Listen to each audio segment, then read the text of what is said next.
भ्रष्टाचार गरेर खानु, आमाको रगत खानु सर मानेर हामीले काम गर्नेछौँ। कांग्रेस, एमाले, माओवादी भन्दाखेरि अलग पार्टी जस्तो देखिने, अलग अलग अफिस छ, अलग अलग साइनबोर्ड छ, मारामारै पनि गर्छन्। तर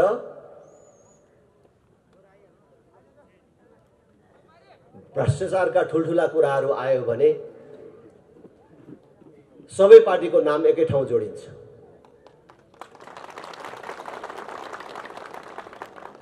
आज देश पूर्ण रूपले बेरोजगार उत्पादन गर्ने कारखानामा परिणत भएको छ। हामीले भनेको होइन, उनीहरू भन्छन्। 50 लाख भन्दा बेसी युवकहरू वैदेशिक रोजगारीमा छन्। जुन देशको जनसङ्ख्या 3 करोड पुगेको छैन, त्यो देशको 18 वर्ष उमेर पूरा गरेको, 50 वर्ष ननागेको, डाक्टरले जाँच्दाखेरि शरीरमा कुनै रोग नदेखिएकै 50औं लाख युवकहरू वैदेशिक रोजगारीमा छन् भने देशको अवस्था के होला? कल्पना गर्नुहोस्। आज छोरा जन्मायो, बढायो, अरबियनको नोकर हुन पठायो। यिनै कांग्रेस, एमाले, माओवादीलाई भोट दिनु भनेको आफू मात्रै समाप्त हुने होइन, आफ्नो भावी सन्ततिको र देशको भविष्य समेत समाप्त गर्ने काममा सहभागी हुनु हो। अपराध गर्नु हो, भावी सन्ततिका प्रति अपराध गर्नु हो।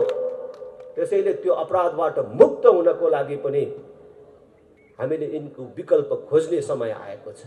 देश बनेन भनेर गुनासो गर्ने अनि देश बिगार्ने तिनै पार्टीलाई भोट दिइराख्ने, अनि देश कसरी बन्छ? नेताहरूलाई बिगार्न र यो देशलाई बर्बाद गर्नमा कांग्रेस, एमाले, माओवादीलाई भोट दिने हात पनि त्यतिकै दोषी छ। अब मान्छे नमारिकन हुँदैन, 2-4 मान्छे नमारी नहुने रहेछ भन्ने सिद्धान्त नारा लिएर आएका छैनौं। नेताले गल्ती गर्यो भनेर जुत्ताको माला लाउने, बाटो छेक्ने, कालो मसो दल्ने, कुटपिट गर्ने होइन। आउने चुनावमा तिनलाई भोट नदिएर हराएर देखाउनु पर्छ भन्ने मन्त्र लिएर आएका छौं। सजिलो बाटो लिएर आएका छौं। कान्छी दिएको हो भने ठुलो छोरीसम्मलाई पनि केही फरक पर्दैन, ठुली दिएको हो भने कान्छी छोरीलाई पनि केही फरक पर्दैन। अलिअलि पीर परिवारलाई पर्छ, तर बर्बादी कसले? त्यही छोरी एउटाले बिहोर्नु पर्छ। तर तपाईले दिने एउटा भोट गलत पार्टी र गलत नेतालाई परेछ भने त पुरै देशले दुःख पाउँछ, पुरै देश बर्बाद हुन्छ। आज त्यही कुरा भइराखेको छ। त्यसकारण भोट दिनुभन्दा अगाडि 1000 चोटि सोचेर भोट दिनुस्। यो कांग्रेस, एमाले, माओवादी भन्ने पार्टीले देशको लागि गरेको यो चाहिँ काम छ है, यो चाहिँ बिर्सनु हुँदैन भन्ने कुनै कुरा छ? एउटा कुनै कुरा छ? कोही कांग्रेसी, कोही एमाले, कोही माओवादी जनहरू आएर ल राजेन्द्र म भन्छु भनेर यहाँ उभिएर भन्न सक्ने ताकत राख्नुहुन्छ? कोही छ? यो त गरेको छ है कांग्रेसले, यो त बिर्सिनु हुँदैन भन्ने कुनै कुरा छ? देशले देख्न पाउने, जनताले छुन पाउने, भोग्न पाउने कुनै त्यस्तो कुरा छ? आज हाम्रो भाइ छोराहरूलाई, हाम्रा दिदीबहिनीहरूलाई बेचेर उनीहरूले पठाएको रेमिटेन्सबाट देश चलाएर केही मानिसहरू मालिक बने। आज बैंकमा पैसा छैन भन्छ।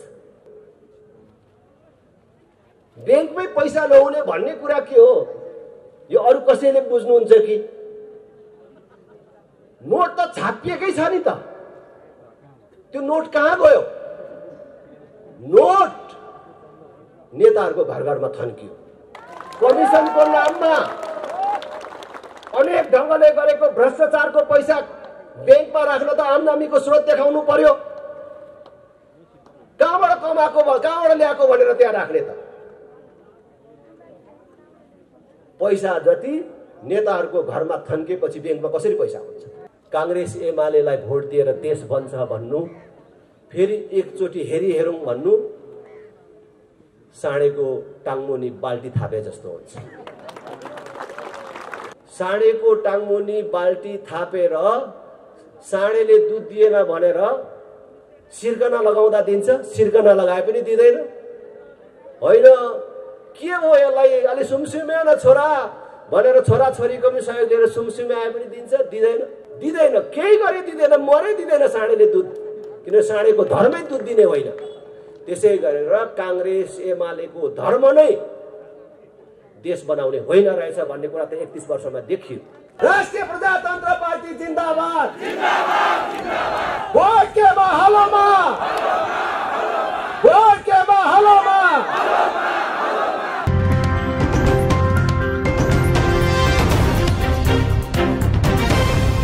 राष्ट्रिय प्रजातंत्र पार्टी का उपाध्यक्ष पूर्व मंत्री विक्रम पांडे लगायत पार्टी का सबै पदाधिकारी सदस्य साथीहरू, उपस्थित हाम्रा भगवान रूपी आमा बुबा दिदीबहिनी तथा दाजुभाइहरू, पत्रकार साथीहरू, अन्य भद्र महिला तथा सज्जनवृन्द, राष्ट्रिय प्रजातन्त्र पार्टी को ऐतिहासिक एकता महाधिवेशनपछि हामी देशव्यापी रूपमा यस प्रकारको कार्यक्रमहरूको आयोजना गरेर आफ्ना देवी देवताहरू भेट्ने क्रममा विभिन्न स्थानहरूमा पुगिराखेका छौं। त्यही सन्दर्भमा आज भक्तपुरको यो चांगु नारायणमा तपाईहरुसँग भेटघाट गर्न पाउँदा हामी अत्यन्त हर्षित र गौरवान्वित छौं। तपाईहरु सबलाई आफ्नो तर्फबाट र पार्टीको तर्फबाट समेत हार्दिक अभिवादन व्यक्त गर्न चाहन्छु। भर्खरै ठूलो संख्यामा विभिन्न पार्टीमा रहेका र आजको दिनसम्म कुनै पार्टीलाई मतदान नगरेका मानिसहरू समेत ठूलो संख्यालाई पार्टीमा स्वागत गर्न पाउँदा हामी थप उत्साहित भएका छौं। यो लहर केवल चांगु नारायणमा मात्रै छैन, देशभर छ। अहिले देश राष्ट्रिय प्रजातन्त्र पार्टीको पक्षमा जुरुक्कै उठेको बेला छ। म राष्ट्रिय प्रजातन्त्र पार्टीमा आज यहाँ प्रवेश गर्ने र विभिन्न ठाउँमा राष्ट्रिय प्रजातन्त्र पार्टीमा प्रवेश गरिराख्नु भएका सबै दिदीबहिनी दाजुभाइहरूलाई आश्वस्त दिलाउन चाहन्छु। राष्ट्रिय प्रजातन्त्र पार्टीको एकता महाधिवेशन पछि राष्ट्रिय प्रजातन्त्र पार्टीका प्रति नेपाली जनतामा एउटा नयाँ आशा र उत्साहको सञ्चार भएको छ। राष्ट्रिय प्रजातन्त्र पार्टीका प्रति एउटा विश्वास पैदा भएको छ। आम नेपाली जनताले 31 वर्षदेखि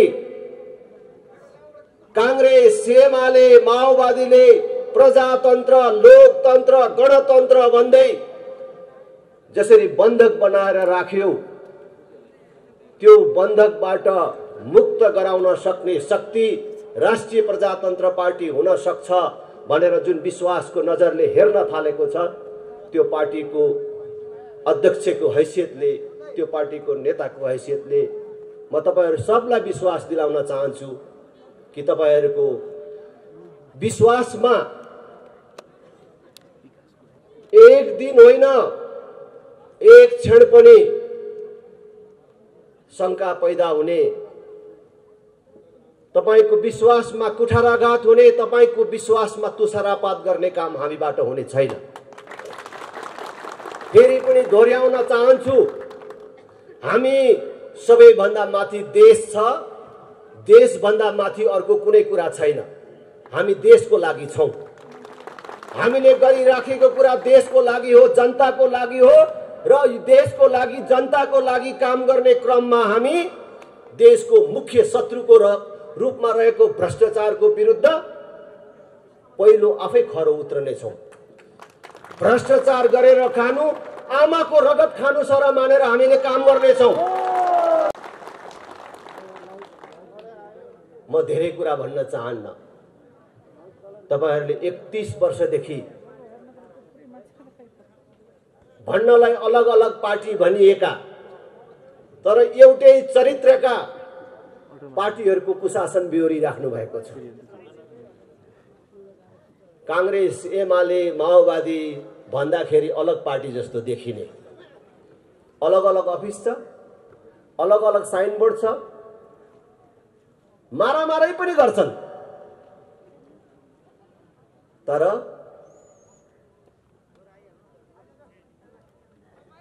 भ्रष्टाचारका ठुलठुला कुराहरू आयो भने सबै पार्टीको नाम एकै ठाउँ जोडिन्छ।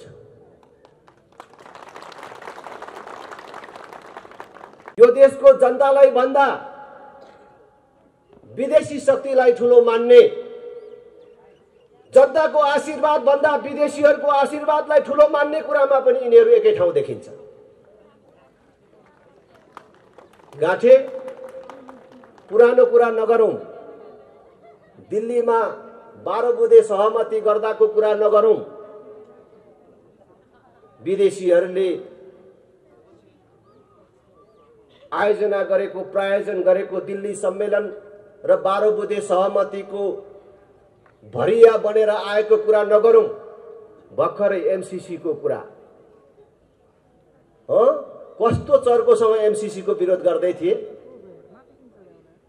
नेकपा एमाले संसदमा एमसीसी सम्झौता प्रस्ताव पेश गर्दाखेरि कांग्रेसले थाहै नपाएको गरे जस्तो बसिराखेको थियो। ऊ प्रतिपक्षमा थियो। फेरि कांग्रेस सरकारमा आयो, एमालेलाई लुतोने कन्याई जस्तो, अझ विरोधी जस्तो गरेर बसिराखेको थियो। माओवादी त झन् कस्तो चर्को स्वरमा सडकमा थियो है। हामी त विरोधमा जुलुसमा मात्रै थियौं, हामी तोडफोडमा थिएनौं। उनका कार्यकर्ता त भत्काउनेमै थिए। सुरक्षाकर्मीमाथि आक्रमणमै अगाडि अगाडि सरिराखेका थिए। तर जब निर्णयको दिन आयो, यी सबै एउटै दुलोमा सोझिएर बसे।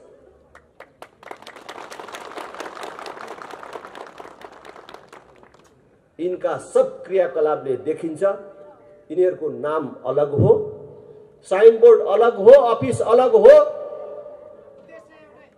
तर यिनीहरू एक सिक्काका दुई पाटाहरू हुन्। मैले बुझ्नको लागि सिक्का पाटा भन्यो भने सबै मान्छेले बुझ्दिदैन। बल्ल बल्ल भेटेको बुझ्ने गरी भन्नु पर्यो। यो हात हेर्यो भने उतापट्टिबाट देख्नेले धर्कै धर्का रहेछ हात भनेको भन्ने बुझ्छ। यता पछाडिबाट हेर्नेले छालै छाला रहेछ हात भनेको बुझ्छ। तर यताबाट हेरे पनि, यताबाट हेरे पनि, यो छाला हेरे पनि, यो धर्का हेरे पनि हात त हातै हो नि। त्यसकारणले कांग्रेस एमाले भन्नु एक सिक्काका दुई पाटाहरू हुन्। यी अलग पार्टी होइनन्। देशमा आज जुन बेरोजगारी छ, जुन महँगी छ, जुन अव्यवस्था र अविकसितता छ र जुन ढंगले देशको गौरव र इज्जत प्रतिष्ठा गुमेको छ, त्यसका लागि यिनीहरू सबै समान जिम्मेवार छन्। यो देशको यो स्थिति ल्याउनमा यिनीहरू बराबर जिम्मेवार छन्। त्यसकारण मैले तपाईहरुलाई भन्छु, कांग्रेसको विकल्प एमाले होइन, एमालेको विकल्प माओवादी अथवा माओवादीको विकल्प कांग्रेस होइन। अब कांग्रेस, एमाले, माओवादीको विकल्प राष्ट्रिय प्रजातन्त्र पार्टी हो। धेरै भो देशले दुःख पाएको, जनताले दुःख पाएको, संसारमा 16-17 वटा मात्रै देश भएको बेला नेपाल भन्ने देश थियो। जुन बेला नेपाल भन्ने देश थियो त्यसबेला अहिलेको भारत बनेको थिएन, अमेरिका बनेको थिएन। भारत भन्दा अमेरिका भन्दा जेठो विश्वको यो प्राचीन देश आज कसरी मागी खानेहरूको देश भयो? आज किन उनीहरूको अगाडि हामी हात थापी खाने भयौं? 31 वर्ष भयो त कांग्रेसहरूले, एमालेहरूले, माओवादीहरूले प्रजातन्त्र, लोकतन्त्र, गणतन्त्रको नाममा देशमा शासन चलाएको। आज यिनीहरूको कार्यकालमा 1000 मान्छेले कहीँ एकै ठाउँ काम गर्न पाउने एउटा उद्योग धन्दाको स्थापना गर्न सके।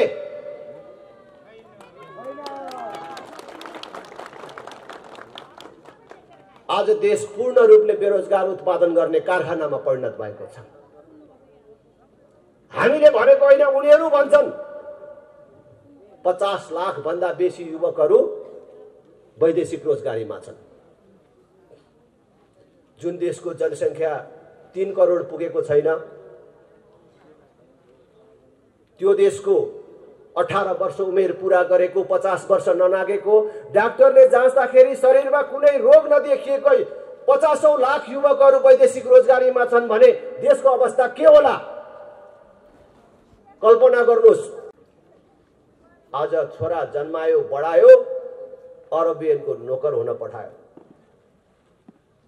आमाको काख छोडेर, बिहे गरेको भोलिपल्ट श्रीमती छोडेर, धेरै पैसा कमाउनको लागि होइन, केवल परिवार पाल्नको लागि देश छोड्न बाध्य बनाउने व्यवस्था कसले ल्यायो? यसको जिम्मेवार को हुन्? के राजालाई गाली गरेर, हिन्दू राष्ट्रलाई गाली गरेर अब यिनीहरूले मुक्ति पाउँछन्, छुट पाउँछन्?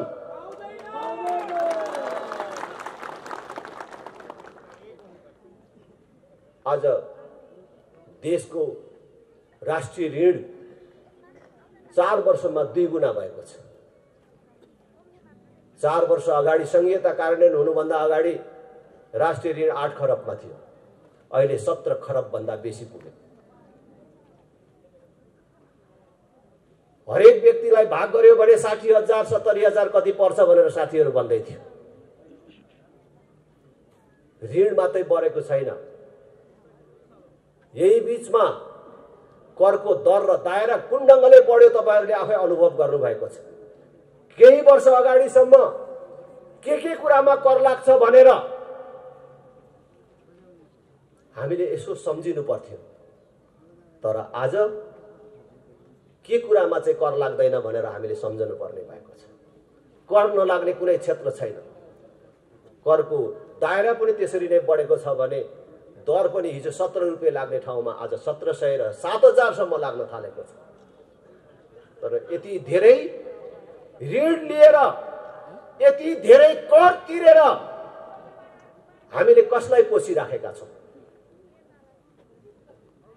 संघीयता अन्तर्गतका जनप्रतिनिधिहरू, तिनका कर्मचारीहरू, तिनका लागि व्यवस्था गरिएका गाडीहरूमा खर्च भइराखेको छ, तिनका तलब भत्तामा खर्च भइराखेको छ।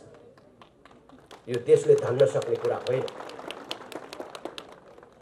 आज देशको गरिबी, अविकसितता यी त आफ्नो ठाउँमा छन्। कुनै दिन राम्रो पार्टी र राम्रो नेता पाएको दिन यी सब चिज ठिकमा आउला, तर त्यो भन्दा पनि खतरनाक कुरा यी ठूला राजनीतिक दल हुँ भन्नेहरूको केटाकेटी व्यवहारको कारण वैदेशिक सम्बन्धलाई सत्ता प्राप्त गर्ने र सत्तामा बस्नेले सत्तामा टिकिराख्ने अस्त्रको रूपमा प्रयोग गर्न खोजेको कारण आज अन्तर्राष्ट्रिय जगतमा नेपालको विश्वसनीयता गुमेको छ मात्रै होइन,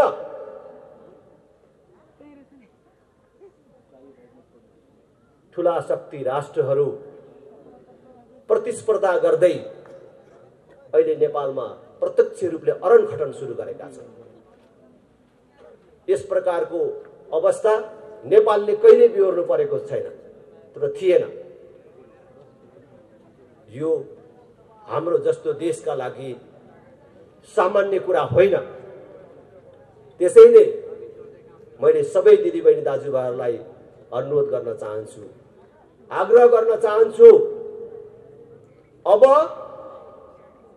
मेरो बाउको पार्टी हो, बाजेको पार्टी हो, मैले यति लेबी तिरेको पार्टी हो, यति सहयोग गरेको पार्टी हो भनेर यिनै कांग्रेस एमाले माओवादीलाई भोट दिनु भनेको आफू मात्रै समाप्त हुने होइन, आफ्नो भावी सन्ततिको र देशको भविष्य समेत समाप्त गर्ने काममा सहभागी हुनु हो, अपराध गर्नु हो, भावी सन्ततिका प्रति अपराध गर्नु हो। त्यसैले त्यो अपराधबाट मुक्त हुनको लागि पनि हामीले यिनको विकल्प खोज्ने समय आएको छ। अब यो बाटो बनेन, विकास भएन, शिक्षा स्वास्थ्य जस्तो आधारभूत कुराहरूमा समेत हामीले राज्यबाट सुविधा प्राप्त गर्न सकेनौं भनेर गुनासो गर्ने होइन। अब हामीले हिजो गरेको गल्ती हाम्रो हातले नै सच्याउनु पर्छ। मैले जहाँ जाँदा पनि भन्छु, कांग्रेस एमाले माओवादीका साथीहरूलाई भन्छु, देश बनेन भनेर गुनासो गर्ने अनि देश बिगार्ने तिनै पार्टीलाई भोट दिइराख्ने, अनि देश कसरी बन्छ? नेताहरू जति दोषी छन्, नेताहरूलाई बिगार्न र यो देशलाई बर्बाद गर्नमा कांग्रेस एमाले माओवादीलाई भोट दिने हात पनि त्यतिकै दोषी छ। त्यसकारण हामीले माओवादीले जस्तो ठीक भएन भनेर अब बन्दुक बोक्नुपर्छ, अब पुल काट्न जानुपर्छ, अब मान्छे नमारिकन हुँदैन, 2-4 मान्छे नमारी नहुने रहेछ भन्ने सिद्धान्त नारा लिएर आएका छैनौं। हामी मान्छे नमारिकन पनि, बन्द हडताल नगरिकन पनि देशलाई ठिक बाटोमा ल्याउन सकिन्छ। त्यो बाटो हो चुनाव। नेताले गल्ती गर्यो भनेर जुत्ताको माला लाउने, बाटो छेक्ने कालो मसो दलले कुटपिट गर्ने होइन। आउने चुनावमा तिनलाई भोट नदिएर हराएर देखाउनु पर्छ भन्ने मन्त्र लिएर आएका छौं, सजिलो बाटो लिएर आएका छौं। सरल ढंगले देश बनाउने उपाय लिएर आएका छौं। हेर्नुहोस्, भोट दिने भन्ने कुरा छोरी दिने भन्दा पनि ठूलो कुरा हो। छोरी दिँदाखेरि तपाईले कतिचोटी सोच्नुहुन्छ? 1 चोटी, 2 चोटी, 10 चोटी? होइन, 1000 चोटी सोच्नुहुन्छ। जब छोरी दिने कुरा हुन्छ, रातभरि छटपटाउनुहुन्छ, निन्द्रा लाग्दैन। आफूले छोरी दिन लागेको केटो कस्तो हो भनेर अनेक मान्छे लगाएर बुझ्नुहुन्छ। त्यो छोरो अथवा त्यो ज्वाइँ बन्ने मान्छे कति पढेको छ, आनी बानी कस्तो छ, आम्दानीको स्रोत के छ, जाँडक्सी खान्छ कि खाँदैन, त्यति मात्र हो र त्यसले ठिटी घुमाएर हिँड्ने गरेको छ कि छैन भनेर समेत सोध्नुहुन्छ र बुझ्नुहुन्छ। त्यति धेरै बुझेर दिएको ठाउँ पनि कहिलेकाहीँ गलत पर्छ। त्यति बुझेर दिँदाखेरि पनि छोरी कहिलेकाहीँ लफङ्गाको हातमा पर्छ। त त्यस्तो भयो भने के हुन्छ? तपाईको एउटा छोरीले दुःख पाउँछ। कान्छी दिएको हो भने ठुलो छोरीसम्मलाई पनि केही फरक पर्दैन, ठुली दिएको हो भने कान्छी छोरीलाई पनि केही फरक पर्दैन। अलिअलि पीर परिवारलाई पर्छ, तर बर्बादी कसले? त्यही छोरी एउटाले बिहोर्नु पर्छ। तर तपाईले दिने एउटा भोट गलत पार्टी र गलत नेतालाई परेछ भने त पुरै देशले दुःख पाउँछ, पुरै देश बर्बाद हुन्छ। आज त्यही कुरा भइराखेको छ। त्यसकारण भोट दिनुभन्दा अगाडि 1000 चोटी सोचेर भोट दिनुहोस्। जनता पार्टी राष्ट्र संस्था स्थापना गर्ने, सर्वधर्म समभाव, पूर्ण धार्मिक स्वतन्त्रता सहितको सनातन धर्म सापेक्ष हिन्दू राष्ट्र स्थापना गर्ने, यो दुईटा नारा मात्र लिएर आएको छैन। राष्ट्र संस्था र हिन्दू राष्ट्र कुनै व्यक्तिलाई राजा बनाउने र कुनै जात विशेषले मान्ने धर्म स्थापित गर्ने कुरा मात्र होइन, नेपालको स्थायित्वको आधार हो।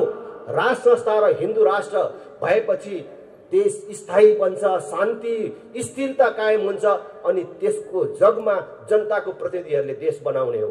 देश बनाउने योजना सहित हामी आएका छौँ।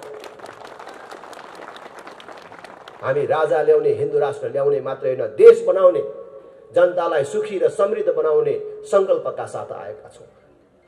एक पटक राष्ट्रिय प्रजातन्त्र पार्टीलाई हेर्नुहोस्, त्यसपछि तपाईले आफै पटक पटक हेर्नुहुनेछ। सधैँको लागि तपाईले राष्ट्रिय प्रजातन्त्र पार्टीलाई अनि हेर्नुहुनेछ। एकचोटि हामीलाई हेर्नुहोस्। आज म यहाँ आउँदा म त छक्क परे। काठमाडौँ उपत्यकाको एउटा महत्त्वपूर्ण जिल्ला भक्तपुर,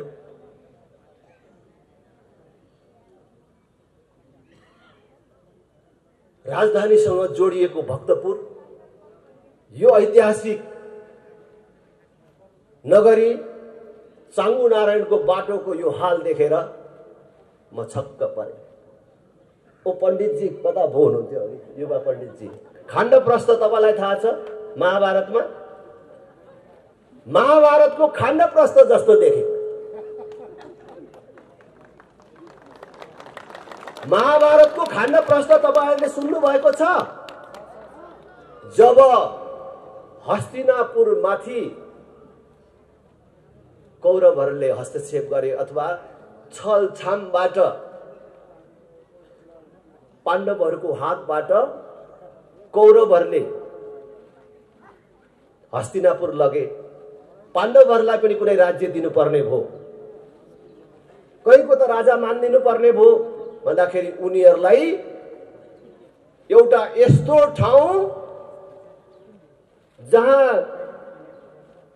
जीवन र वनस्पतिको कल्पना पनि गर्न सकिँदैन थियो, ढुङ्गै ढुङ्गा मात्रै, हेर्दाखेरि पनि आँसु आउने त्यस्तो ठाउँ जसको नाम खाण्डप्रस्थ थियो। ल यहाँको राजा हुनु पाण्डवहरूलाई भनेर त्यो राज्यको राजा हुन दिइयो। तर त्यो खाण्डप्रस्थलाई पाण्डवहरूले रगत बगाए, पसिना बगाए, मेहनत गरे र त्यो खाण्डप्रस्थलाई हस्तिनापुर भन्दा पनि राम्रो र लोभलाग्दो इन्द्रप्रस्थ बनाए। जब त्यो इन्द्रप्रस्थ बन्यो, त्यो राम्रो बन्यो, पछि कौरवहरूले फेरि त्यहाँ पनि आँखा लगाए अनि त्यो पनि लिनको लागि लाक्षागृहको निर्माण गरे, जुवाको सिर्जना गरे, जुवा खालको निर्माण गरे अनि पछि महाभारत भयो। त्यतातिर म जान्न, तर जसरी त्यो खाण्डप्रस्थलाई पाण्डवहरूले रगत पसिना बगाएर इन्द्रप्रस्थ बनाए, म पनि नेपालमा खाण्डप्रस्थ खोज्दै थिएँ। खत्तम नगरपालिका, बन्नै नसकेको नगरपालिका, गाउँपालिका कहाँ छ? त्यही गाउँपालिका नगरपालिका माग्नु पर्यो योचोटि राप्रपाले र त्यो खाण्डप्रस्थलाई इन्द्रप्रस्थ बनाएर देखाइदिनु पर्यो भनेर खोज्दै थिएँ। आज आएर देखेँ मैले यहाँ चाङ्गु नारायण।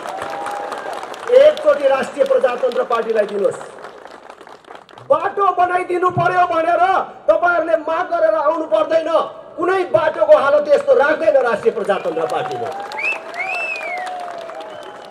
राष्ट्रिय प्रजातन्त्र पार्टीले चुनाव जितेको गाउँपालिका नगरपालिकामा 12 कक्षासम्म पूर्ण रूपले निशुल्क हुनेछ। हरेक विद्यालयमा कम्प्युटर शिक्षा अनिवार्य हुनेछ।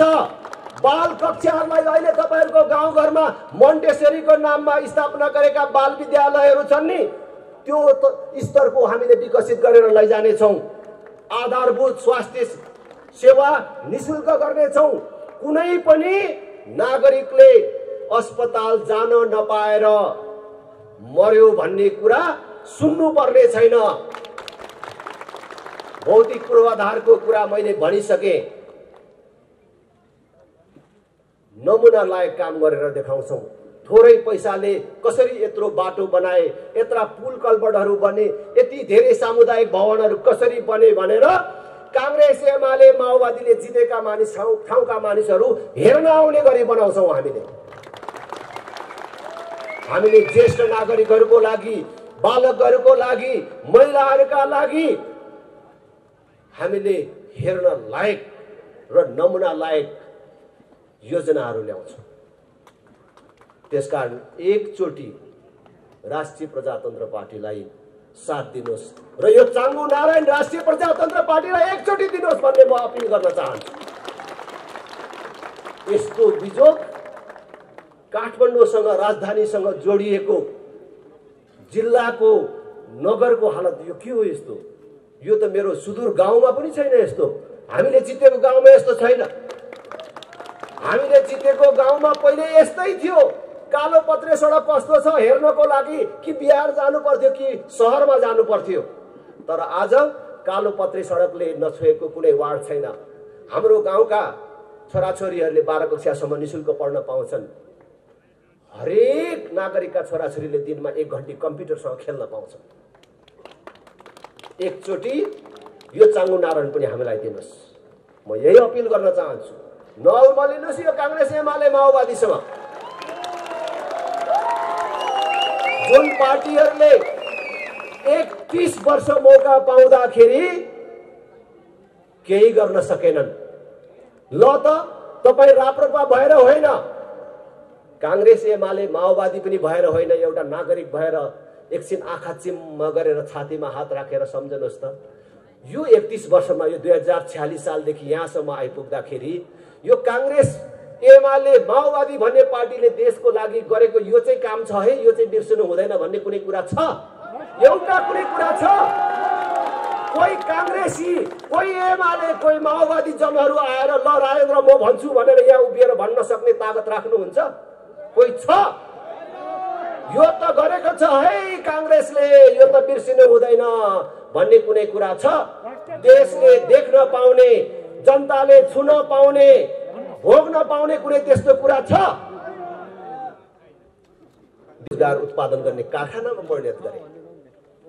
आज हाम्रो भाइ छोराहरूलाई, हाम्रा दिदी बहिनीहरूलाई बेचेर उनीहरूले पठाएको रेमिटेन्सबाट देश चलाएर केही मानिसहरू मालिक बने। आज बैंकमा पैसा छैन भन्छ। अर्थशास्त्रको धेरै कुरा म बुझ्दिन, तर लाटो हिसाबले पनि आम्दानी भएन होला, धेरै राजस्व उठेन होला, सरकारको ढिकुटीमा पैसा भएन होला, तर बैंकमै पैसा नहुने भन्ने कुरा चाहिँ के हो? बैंकमै पैसा नहुने भन्ने कुरा के हो? यो अरु कसैले बुझ्नुहुन्छ कि? नोट त छापिएकै छ नि त, त्यो नोट कहाँ गयो? बैंकमा पैसा छैन। नोट नेताहरूको घर घरमा थन्कियो। कमिसनको नाममा अनेक ढंगले गरेको भ्रष्टाचारको पैसा बैंकमा राख्न त आम्दानीको स्रोत देखाउनु पर्यो। कहाँबाट कमाएको, कहाँबाट ल्याएको भनेर त्यहाँ राख्ने त? पैसा जति नेताहरूको घरमा थन्केपछि बैंकमा कसरी पैसा हुन्छ? आज तपाईको ठुलठुलो चेक साटिँदैन भन्छ, उद्योग धन्दामा ऋण लिन पाउँदैन भन्छ, लगानी बन्द भइसक्यो, राखेको पैसा पनि मान्छेले अब निकाल्न पाउने अवस्था छैन। यो के भएको त? हाम्रो नेपाली नोट भारतमा लगेर राखेको त होइन होला? नेपाली नोट नेपाली नेताको घरमा थन्केको छ भन्छ। ल यसो बुझ्दाखेरि त्यही कुरा देखिन्छ। हामी त अलिअलि पैसा भयो भने बैंकमै लगेर राख्छु, कहाँ घरमा राख्ने? त्यसकारणले देश अहिले सामान्य अवस्थामा छैन। हुँदा हुँदा त अब अलिअलि आशा लागेका मान्छेहरू पनि के भन्छ, देश त नमागिकन चल्दैन भन्छ। सबै पार्टीका नेताहरू एक स्वरमा भन्छ, विदेशीले सहयोग नदिकन कसरी देश बन्छ? यस्तो अति राष्ट्रवादी कुरा गरेर हुन्छ भन्छ। यत्रो बिजुली उत्पादन हुँदैछ, यो बिजुली भारतलाई बंगलादेशलाई नबेच्ने हो भने यहाँ कहाँ लगाउनु भनेर भन्छ। एउटा नेता निस्केन, एउटा पार्टी निस्केन। यो बिजुली विदेशीलाई नबेचेर पनि हाम्रै देशमा खपत गरेर पनि हामीले हाम्रो देशलाई सुन्दर बनाउन सक्छौं र यो बिजुली यही उपयोग गर्न सक्छौं भन्ने योजना ल्याउँदैनन्। अहिले एमसीसी को कुरा सुन्नु भएको छ नि? एमसीसी ठिक कि बेठिक आफ्नो ठाउँमा छलफलको विषय छ। र एमसीसी ले दिने पैसा केमा खर्च गर्ने भन्दैछन्? जम्मा केही किलोमिटर बिजुलीको लागि ट्रान्समिसन लाइन विस्तार गर्ने भनेको बिजुलीको तार टाङ्ने, बिजुली कुदाउने बाटो बनाउने, अर्को केही किलोमिटर बाटो स्तर उन्नति गर्ने, अलि साँगुरो बाटो थियो भने अलि ठुलो बनाउने भनेको आज तपाईं सम्झनुहोस् त, अहिले संसारमा यति धेरै प्रविधिको विकास भइराखेको छ, नयाँ नयाँ आविष्कार भइराखेको छ, हाम्रोमा अनेकौं आयोजनाहरूबाट बिजुलीहरूको उत्पादन बढिराखेको छ। भविष्यमा बढ्ने त्यो बिजुलीको उत्पादन भारतलाई बेच्नुपर्छ भनेर यो अहिले ट्रान्समिसन लाइन बनाएको रे। तर जुन बेलासम्म हामीले बिजुली उत्पादन गरिसक्छौं र भारतलाई बेच्ने भनेर हामीले सोच्छौं, त्यसबेला भारतले अर्को नयाँ कुनै प्रविधिको विकास गरेर तिम्रो बिजुली मलाई चाहिँदैन भन्यो भने त्यहाँ के कुदाउने? खोइ हाम्रो नेताले भन्न सकेको हामी हाम्रो बिजुली अरू कसैलाई बेच्दैनौं, अब हाम्रो देशमा चल्ने सबै गाडीहरू बिजुलीबाट चल्ने बनाउँछौं। तपाईहरुले देख्नु भएको छ कि छैन? अहिले बिजुलीबाट चल्ने गाडीहरू यही छ्यापछ्याप्ती कुदिराखेको छ।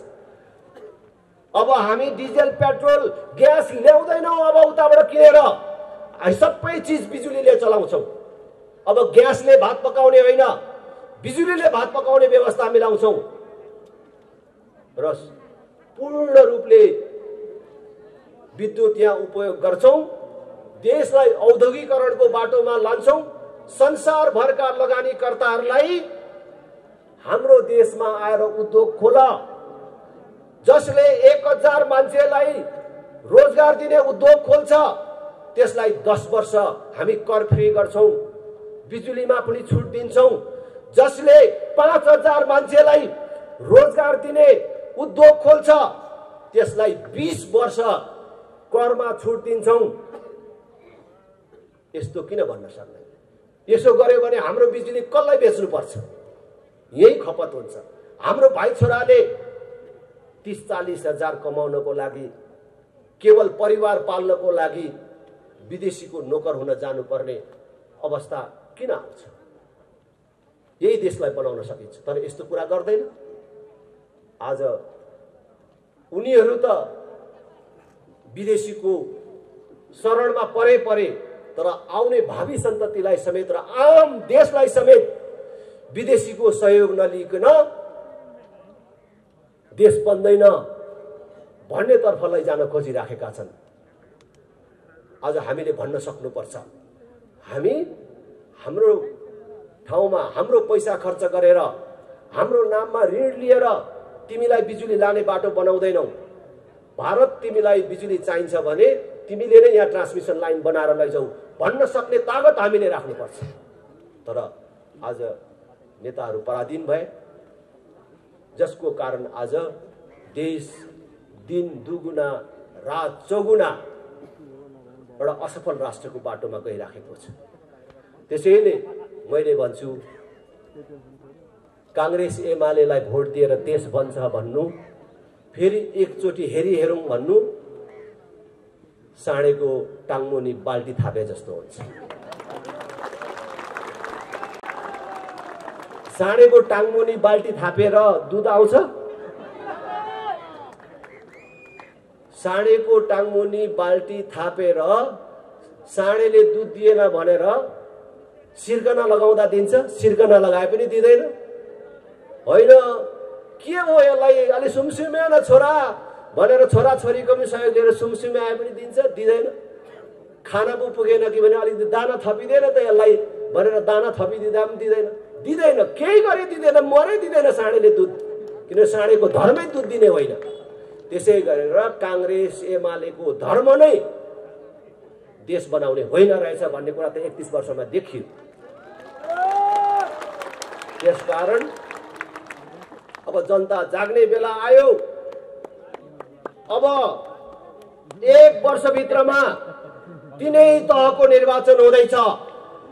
3 तहको निर्वाचनमा जनताले साबित गर्नुपर्नेछ जनता कांग्रेस एमाले माओवादीको गोठमा बाँधेर राखेको गाईबस्तु होइन। उनीहरूले भन्छ नि जनता सार्वभौम छ भन्छ नि, हो जनता सार्वभौम छ, जनता बुझ्ने भयो भन्ने प्रमाणित गर्नको लागि पनि यी पार्टीहरूलाई हराएर देखाउनु पर्छ।